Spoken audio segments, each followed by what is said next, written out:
अपने सनकी नेता के कारण एक देश युद्ध में बर्बादी की कगार पर पहुंच चुका था। नेता की सनक सैनिकों की जानें लील रहा था, लेकिन खुले तौर पर उस नेता की आलोचना का दम किसी में नहीं था, क्योंकि आलोचना का मतलब मौत हो सकती थी। उसी देश के एक शहर में एक कैथोलिक पुजारी दो किसानों के सामने एक चुटकुला सुनाता है। एक सैनिक ने अपने सीनियर से छुट्टी मांगी। सीनियर ने कहा, छुट्टी क्यों?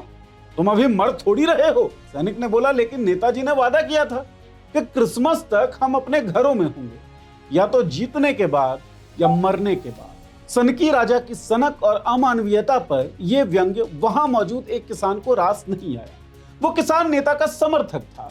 उसने जोक सुनाने वाले पुजारी की शिकायत कर दी। हार की भावना फैलाने और सनकी राजा का अपमान करने के आरोप लगे। लॉ अगेंस्ट मैलिशियस गॉसिप के तहत मुकदमा चला। फैसला आया और उस पुजारी के सिर को काट दिया गया। मारे जाने वाले शख्स का नाम था जोसेफ म्यूलर। घटना है जर्मनी की। सनकी राजा था हिटलर। जोसेफ म्यूलर केवल एक उदाहरण है। ऐसी कई घटनाएं हैं जो दिखाती हैं कि हिटलर के दौर में कॉमेडी, व्यंग्य, आलोचना या समीक्षाओं की कोई जगह नहीं थी। मन की बात केवल एक व्यक्ति करता था और दूसरों को मन की वही बातें करने की इजाजत थी जो उस एक व्यक्ति को रास आए। भारत जर्मनी से बिल्कुल अलग देश है। आज का दौर हिटलर के दौर से बिल्कुल अलग है, लेकिन घटनाएं, कुणाल कामरा के बैंक अकाउंट से लेकर कॉल रिकॉर्ड्स तक की जांच होनी है। यह सब उनके एक शो के बाद हुआ है। कुणाल कामरा का व्यंग्य नेताओं के समर्थकों को रास नहीं आया, सो चले गए और जिस जगह शो हुआ उस जगह को तोड़ फोड़ दिया। क्या देश में हिटलर के दौर वाली कुछ आहट सुनाई दे रही है? क्या पहले की सरकारों में, नेहरू और मनमोहन के जमाने में कॉमेडी करना आसान था? अब कॉमेडियंस करें तो करें क्या? वाह मोदी जी, वाह वाह। सच्ची यही विकल्प है क्या? इन सब सवालों के जवाब न्यूज़ दैट मैटर्स के इस एपिसोड में।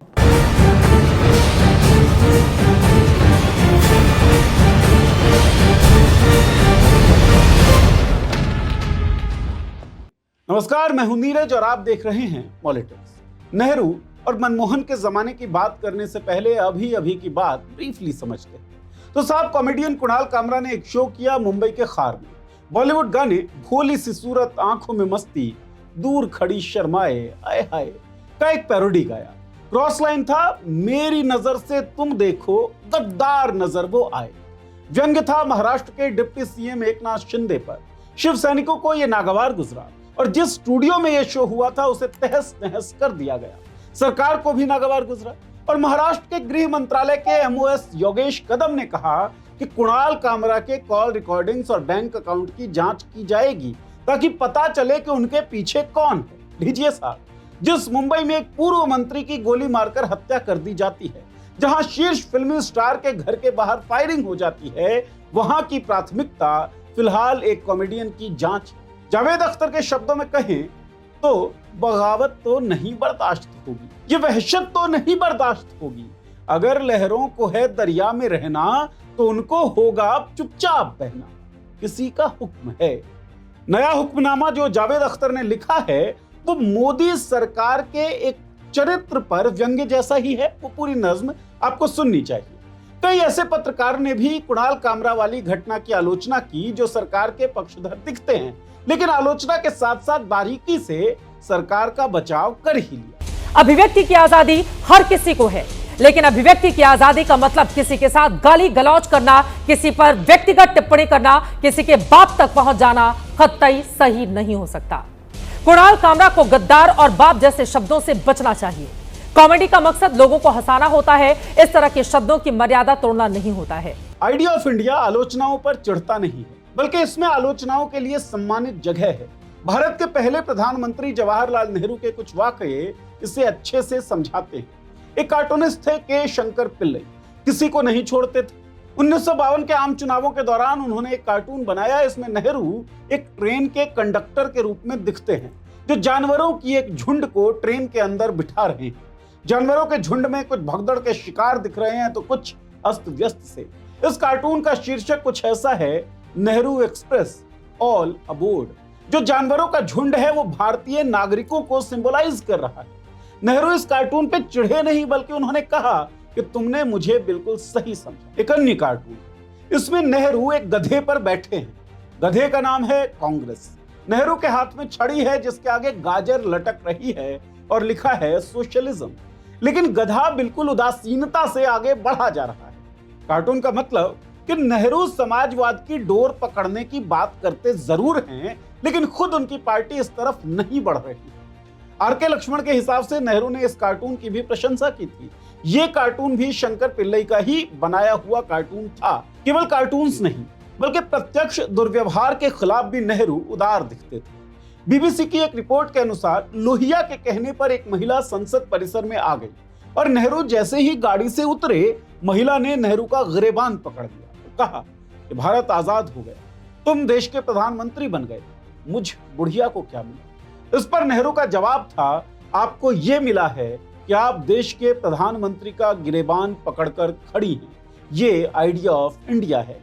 व्यंग्यकारों पर, सटायरिस्ट पर, ह्यूमरिस्ट पर, स्टैंड अप कॉमेडियंस पर उनके व्यंग्यों के लेकर किए जा रहे हमले क्या आइडिया ऑफ इंडिया पर हमला नहीं माना जाना चाहिए? सोचिएगा। मोदी से पहले मनमोहन सिंह इस देश के प्रधानमंत्री थे जो लगातार व्यंग्यकारों के निशानों पर रहते थे। 2009 में सुधीर तेलांग ने एक कार्टून बनाया जिसमें मनमोहन सोनिया के कानों में फुसफुसा रहे थे, यस मैडम। 2010 में आर.के. लक्ष्मण ने एक कार्टून बनाया जिसमें उन्होंने मनमोहन सिंह को एक कैबिनेट मीटिंग के दौरान सोता हुआ दिखाया। दोनों ही कार्टून्स पे कोई कार्रवाई हुई नहीं। ये केवल कुछ उदाहरण हैं। देश के शीर्षस्थ कार्टूनिस्ट आर.के. लक्ष्मण ने अपनी आत्मकथा द टनल ऑफ टाइम में यूपीए सरकार के शासन को कार्टूनिस्ट के लिए स्वर्णिम काल बताया। असीम त्रिवेदी के रूप में एक अपवाद दिखता है, जहां कार्टून के कारण 8 सितंबर 2012 को असीम को गिरफ्तार किया गया, लेकिन एक महीने के भीतर मामले को ड्रॉप कर दिया गया। Stand up comedian Abhijeet Ganguly का ये क्लिप देखिए। मुझे मनमोहन इतना अमेजिंग लग गया यार, क्या प्यारा आदमी था, भारी क्यूट यार, मतलब उसकी आवाज ही नहीं पहचान सकते यार। अभी अगर मेरे पीछे मनमोहन सिंह खड़े होकर बैठा होगी, मेरे मुंह से कौन भोसड़ के मेरे मुंह से निकल जाएगा। इस जोक में मनमोहन सिंह को भोसड़ी के बुलाने की खास जरूरत थी नहीं, बट मैंने बोल दिया, मुझे डर भी नहीं लग रहा।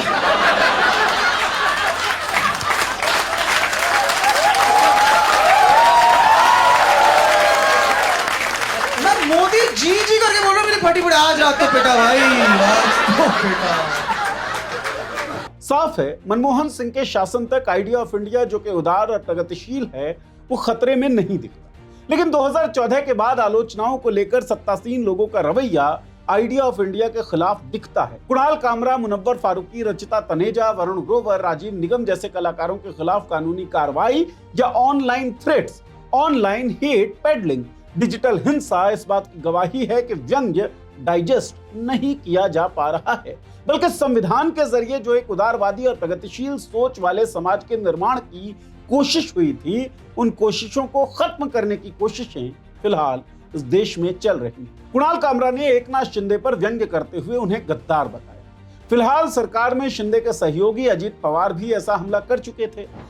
गद्दारी करून 50 खोके एकदम ओके, बारक्या शेंबड्या पोरालाही कळायला लागले 50 खोके एकदम ओके।